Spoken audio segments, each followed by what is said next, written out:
turabakiye kuri Jokeya aho muhereye hose. Ni Shadai ubasuhuza. Waba uri mu Rwanda, waba uri muri Afrika, waba uri bwota amasimbi Buraya, tuguhaye ikaze kuri Jokeya. Nkuko mubizi, uru ni urubuga rwiza cyane rugwa amakuru yose ahagije ku bijyanye n'ubuzima bw'imyororokere. Ni ibiganiro byinshi byiza twabateguriye, nkuko uzagenda ubibona kuri channel yacu, uzajya uhasanga amakuru yose wifuza ku bijyanye n'ubuzima bw'imyororokere.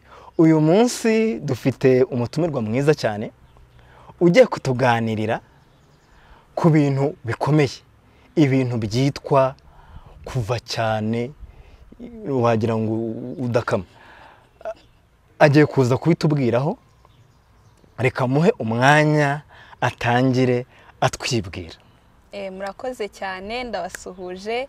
Nitwa Iradukunda Aline, ndi umunyeshuri muri Kaminuza y'u Rwanda mu ishami ry'ubuvuzi rusange n'ububazi. Murakoze. Twagize umugisha kuba turi kumwe na Iradukunda. Ni ukuri koko Imana yagukunda pe. Imana iradukunda twese, ntabwo inkunda njyenyine, twese iradukunda. Abantu bose yaremye. Twese. Namwe abadukurikiye muri kumva ko Imana ibakunda. Aline rero agiye kutuganiriza iki? Murakoze cyane. Uyu munsi turaganira cyane ku kuva cyane mu gihe cy'imihango, tuzi mu rurimi rw'icyongereza nka heavy menstrual bleeding cyangwa se menorrhagia.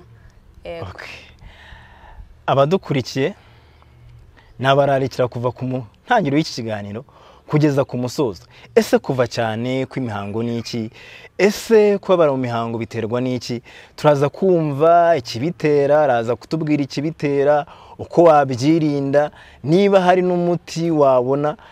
Ndakurarikira kudakuraho urushinge niko bajya bavuga, ariko ugikurikiye kuva gisoje. Nugira ikibazo twandike muri comment, ndetse n'ubutumwa uraza kubona, ukore subscribe, unasharinge ku nshuti zawe kugira ngo aya makuru meza uyasangize abandi bose. Reka mpe umwanya Aline atubwire byinshi ku bijyanye no kuva cyane udakama, cyane cyane bizwi nka heavy menstruation bleeding.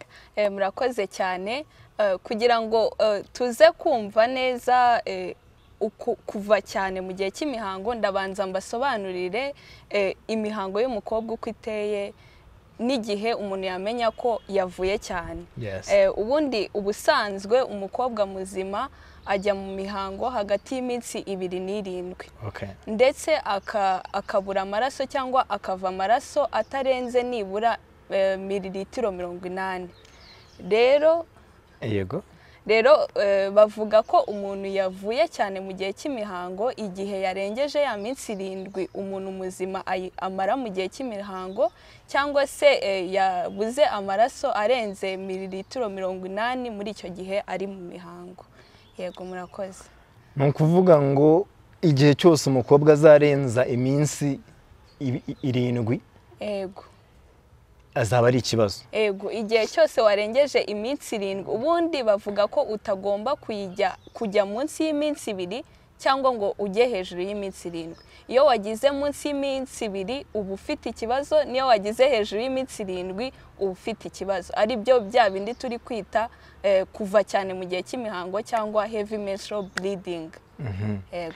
Santilitiro, mililitiro 80. Mililitiro 80. Muri icyo gihe cyose cy'iminsi 7 cyangwa umunsi? Muri icyo gihe cy'iminsi 7. Yego. Bya bintu birakaze.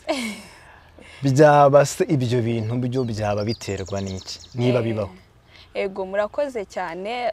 Mbere yuko tureba ikintu kibitera, turabanza turebe ibyongera ibyago byo kugira ubu burwayi bwo kuva cyane mu gihe cy'imihango, ibyo tuzi nka risk factors. Icyambere ni nko kugira umubyibuho ukabije. Yego, abantu rwose bafite umubyibuho ukabije, bafite za obesite, bafite navuga nk'ibyago byinshi byo kugira iki kibazo cya heavy menstrual bleeding. Ikindi, abantu bakunda kugira ubu burwayi ni abagore begereje imyaka ya menopause, hafi y'imyaka 45. nibo bakunze kugira iki kibazo cya heavy menstrual bleeding. ubu noneho tugiye kurebera hamwe ikintu gitera iyi ndwara. Ikintu cya mbere ni guhindagurika kw'imisemburo cyangwa icyo tuzi mu cyongereza nka hormonal imbalance. Hano imisemburo twibandaho cyane ni progesterone na estrogen idufasha mu gihe cy'imihango ndetse n'igihe intangangore yasohotse. Ni ukuvuga ngo iyo habayeho isumbana mu gusohora iyo misemburo igihe igenda gusohoka, bitera ingaruka nyinshi mu gihe umuntu ari mu mihango akaba yava cyane. Ikintu cya kabiri gitera ubu burwayi bwo kuva cyane ni nk'ibibyimba muri nyababyeyi cyangwa se n'izindi. Hari uburwayi bwinshi butera kuva cyane umuntu ari mu mihango. Harimo ibibyimba tuzi nka fibroids mu rurimi rw'icyongereza, harimo kuba umuntu arwaye nk'indwara ya endometriose cyangwa afite nka adenomyosis. Ikindi n'abantu bafite kanseri y'inkondo y'umura bashobora kuva cyane mu gihe cyabo cy'imihango. Ibyo byose izo ni zimwe mu ndwara zifata imyanya myibarukiro ndetse na nyababyeyi, byose zituma umuntu ashobora kuva cyane mu gihe cy'imihango. Ikindi kintu gitera kuva cyane mu gihe cy'imihango ni nk'abantu bari ku miti igabanya kuvura kw'amaraso, iyo tuzi nka blood thinners. Ku bantu babisobanukiwe neza bazi nk'imiti yitwa heparin, niyo baha abantu bagira amaraso avura. Iyo ufata iyo miti uri igitsina gore, iyo ugiye mu mihango akenshi urava cyane. Murakoze. Tumaze kumenya ikibitera, tubonyemo ibibyimba byo muri nyababyeyi, tubonyemo kuba ibintu bisanzwe byitwa imihindagurikire y'imiemburo, utubwiyemo estrogen na progesterone. Ubundi iyo misemburo se yabikora iki mu buzima bwawe? Ubundi mu buzima ku bagore estrogen na progesterone birekurwa cyangwa biba released igihe umugore agiye gusohora intangangore kugira ngo bitegurire.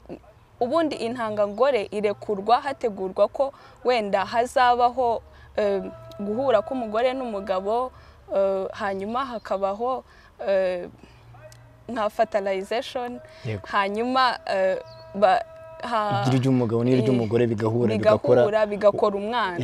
Hanyuma rero ibyo ngibyo biza bije gufasha kugira ngo hategurwe aho wa mwana uzaba uri muri nyababyeyi azakurira ibiryo kugira ngo nyine bihategure.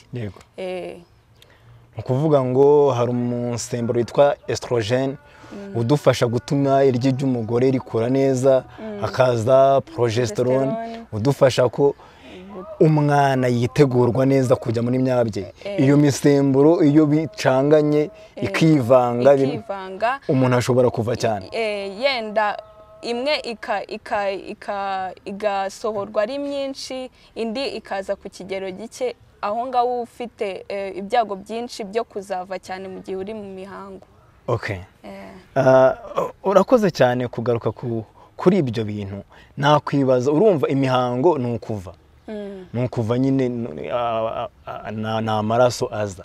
Umuntu yabwirwa n'iki noneho niba koko ari kuva ni amaraso, none kuva mu mihango nanone? Murakoze cyane. Ibimenyetso wenda abagore barabizi cyane n'igitsina gore muri rusange n'abakobwa. Iyo umuntu ari mu mihango biba bitandukanye n'uko umuntu usanzwe yava amaraso. Iyo uri mu mihango ni nk'igihe, ubundi hari icyo twita ukwezi k'umugore. Mu kwezi k'umugore hageraho iminsi, icyo gihe nyine umugore agira igihe cyo kuva akava amaraso, ariko ayo maraso ntabwo aba ari amaraso asanzwe. Haba harimo ibintu bitandukanye nka mucus n'ibindi bintu bigiye bitandukanye, ariko ntabwo ari amaraso asanzwe nk'ayo nava nka hano. Ntabwo ari amaraso asanzwe. Rero kandi ikindi kikubwira ko bitandukanye n'ibyo no kuva bisanzwe ni uko ho uva bidahagarara mu gihe cy'iminsi runaka. Nk'uko nakubwiye kare, hagati nibura y'iminsi 2 n'7. Ariko umuntu yagize igikomere gisanzwe ntabwo wava muri icyo gihe cyose. ese buriya kugira ngo umuntu atangire gutekereza ko ari kuva mu mihango yahindura nka kangahe ku munsi kugira ngo atangire gutekereza ati nyamara ntawamenya yahindura nka kangahe ku munsi? Murakoze cyane, biterwa n'umuntu nuko wenda ava. Ubundi kugira ngo wigirire isuku nk'umuntu w'umukobwa ufite imihango isanzwe utava cyane nk'aba turi kuvugaho, wahindura nibura kabiri. Mu gitondo wenda ukimara koga, no ku masaha yo ku mugoroba wamara koga nanone ugahindura. Aho ni igihe umuntu ari muzima. Hanyuma umuntu rero we na bimwe mu bimenyetso by'umuntu ufite ikibazo cyo kuva cyane mu gihe cy'imihango, uwo muntu arangwa no guhindura pad cyangwa se cotex nibura buri masaha abiri y'umunsi ku munsi, ugasanga buri masaha abiri ugiye guhindura cotex. Ikindi ni uko ushobora gusanga uri kwambara cotex ebyiri uzigerekeranije iyo ufite icyo kibazo cyo kuva cyane mu gihe cy'imihango. Yego. Ikindi kimenyetso abantu bafite iki kibazo bagaragaza ni nko kugira isereri, umunaniro ukabije, bakarangwa no kudahumeka neza cyangwa umutima utera cyane mu gihe bari mu mihango kubera ko baba babuze amaraso menshi. Yego. Ubwo bishatse kuvuga ngo ubonye uri guhindura birenze kabiri ku munsi watangira gutekereza. Ntago ari na kabiri gusa. Ubundi ushobora no kuba hari abantu bagira isuku cyane wenda afite n'ubushobozi bwo kubona izo pads akanahindura na gatatu ku munsi. Ariko iyo ugeze ku kigero cyo guhindura cotex nibura buri masaha abiri, ujye utangira gukeka ko ufite iyo ndwara yo kuva cyane mu gihe cy'imihango. Yego. Twavuye mu mihango isanzwe byabaye uburwayi. Ese ni izihe ngaruka zishobora kugera ku muntu aramutse ativuje, atabyivuje? Murakoze cyane. Zimwe mu ngaruka umuntu yahura nazo mu gihe ativuje ubu burwayi harimo nka anemi. Anemi abantu benshi barabizi, ni igihe wabuze amaraso menshi mu mubiri urwariye indwara.